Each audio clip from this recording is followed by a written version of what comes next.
Gazette du Togo, une vision sur l'actualité togolaise et sur le monde.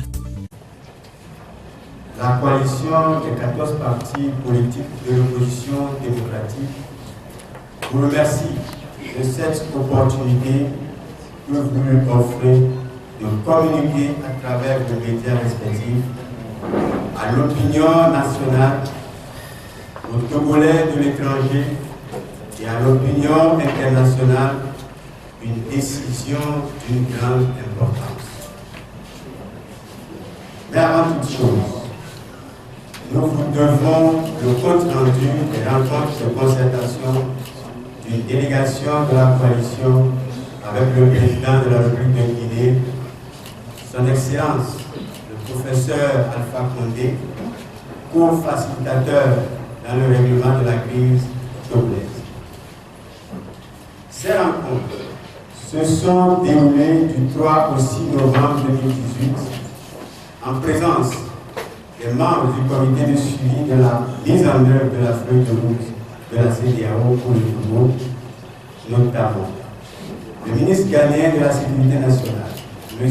Kandapa, représentant du co-facilitateur ghanéen, son Excellence Nana Addo Akufo-Addo, président de la République du Ghana, M. Ibou Kamara, ministre d'État chargé de l'industrie de la République de Guinée, M. Jean-Claude Bou, président de la commission de la CEDEAO, Général Francis Bianzin, commissaire affaires politiques, paix et sécurité de la CEDEAO, et M. Kapa Lompo, représentant permanent de la CEDEAO.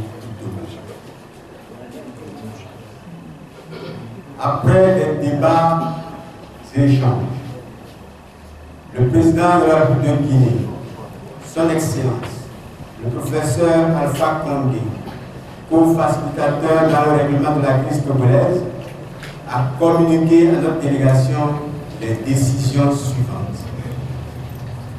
1. Concernant la recomposition paritaire de la CENI, il a été acté que le dernier représentant de la coalition soit nommé par l'Assemblée nationale conformément à la décision du comité de suivi du 23 septembre 2018.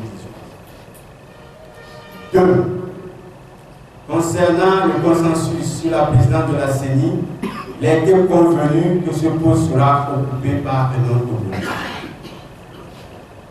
3. Concernant les mesures d'apaisement, notamment la libération des 44 prisonniers politiques encore en détention, promesse faite a été faite à la coalition que les représentants des facilitateurs feront en personne une visite des prisons de Lomé, Sokodé, Kara, Mango et Taparon pour se faire une idée précise du nombre de détenus et de leur situation judiciaire. 4. Concernant le recensement électoral, le facilitateur a exhorté la coalition à étudier l'offre du gouvernement d'une prorogation des inscriptions sur les listes électorales.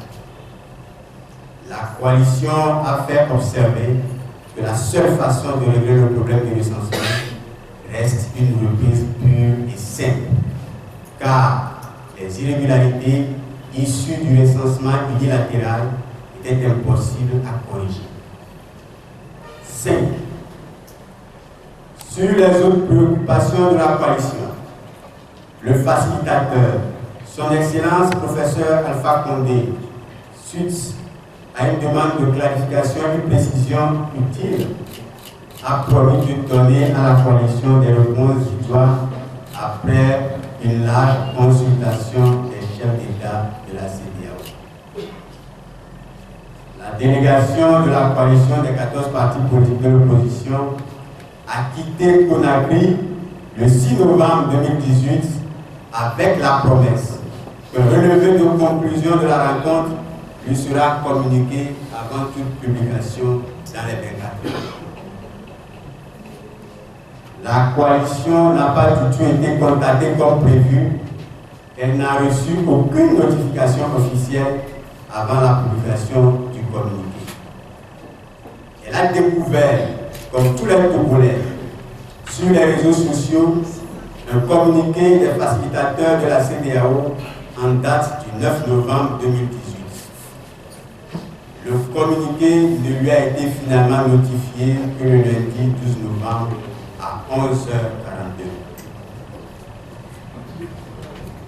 La coalition des 14 partis politiques de l'opposition s'indigne de la manière cavalière et méprisante dont l'institution sous-régionale traite le peuple togolais. Elle rappelle que malgré les précédents de 2005, elle a donné une chance à la paix en acceptant la facilitation de la CEDEAO pour contribuer à résoudre la crise togolaise.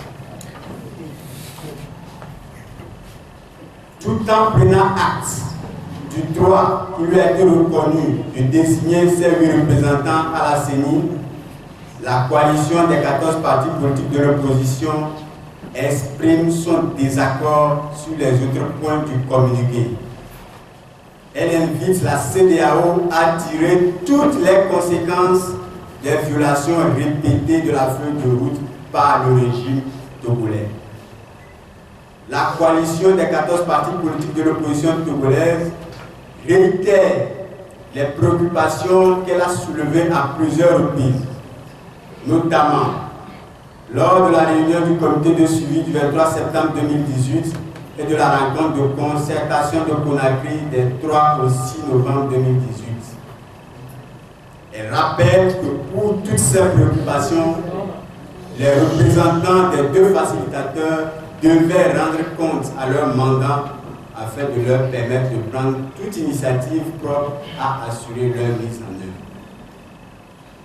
Ces préoccupations concernent la mise en œuvre des mesures d'apaisement, le consensus sur la présidence de la CENI, la composition équilibrée des démembrements de la CENI, à savoir les commissions électorales locales indépendantes CELI et les comités des listes ECAP CLC.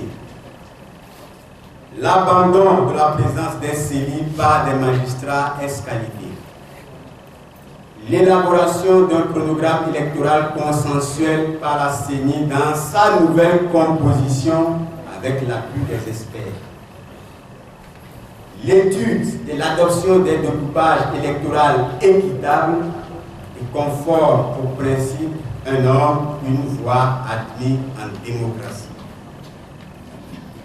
L'arrêt du processus en cours entamé sans la participation de l'opposition et plus précisément l'annulation du recensement électoral du 1er octobre 2018.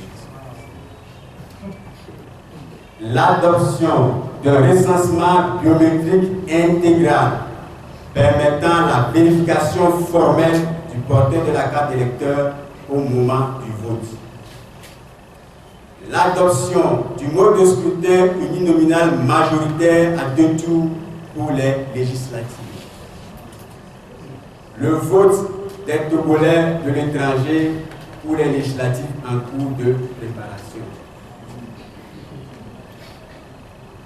En conséquence, ces 8 représentants à la CENI ne prêteront serment devant la Cour constitutionnelle qu'une fois ces préoccupations prises en compte. Un courrier est envoyé en ce sens. Un courrier est envoyé en ce sens aux facilitateurs. La coalition rappelle que la seule façon de régler le problème du recensement reste une reprise pure et simple. Elle invite donc les populations à boycotter la prorogation de 3 jours du recensement unilatéral prévu du 16 au 18 novembre 2018 par le régime togolais. La coalition informe les populations qu'elle continue de sensibiliser les partenaires du Togo afin que leur contribution tienne compte du risque réel que représente la posture rigide du régime qui s'entête à imposer une élection dont les conditions d'organisation sont rejetées par la grande majorité des Togolais.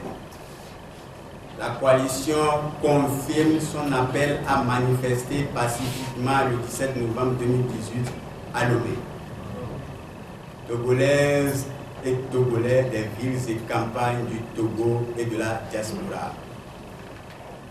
Organisation de défense des droits de l'homme, associations de presse, syndicats et associations de la société civile, travailleurs des secteurs publics et privés, revendeuses des marchés, taximans, étudiants, étudiants, munis de drapelets togolais, une fois encore, soyons tous au rendez-vous le samedi 17 novembre pour réclamer les réformes constitutionnelles et institutionnelles, la révision du cadre électoral, y compris le droit de vote des Togolais de la diaspora, l'arrêt immédiat du processus électoral en cours, la libération des manifestants et acteurs de la société civile arrêtés dans l'exercice de leurs droits constitutionnels et la levée de l'état de siège de fait des villes de Mango,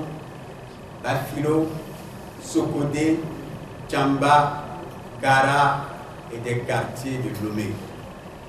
L'arrêt immédiat des rafles dans les quartiers de Lomé et sur toute l'étendue du territoire. Le retour des réfugiés et des déplacés, y compris le président national du PNP, Tipi Achadam. Les points de départ sont: point de départ numéro 1, le rond-point d'Akoto. Point de départ numéro 2, rond-point marché de Belle. Le point de chute unique étant le rond-point église des Assemblées de Dieu en famille. La lutte populaire est invincible. Fait à Lomé le 13 novembre 2018, la coalition.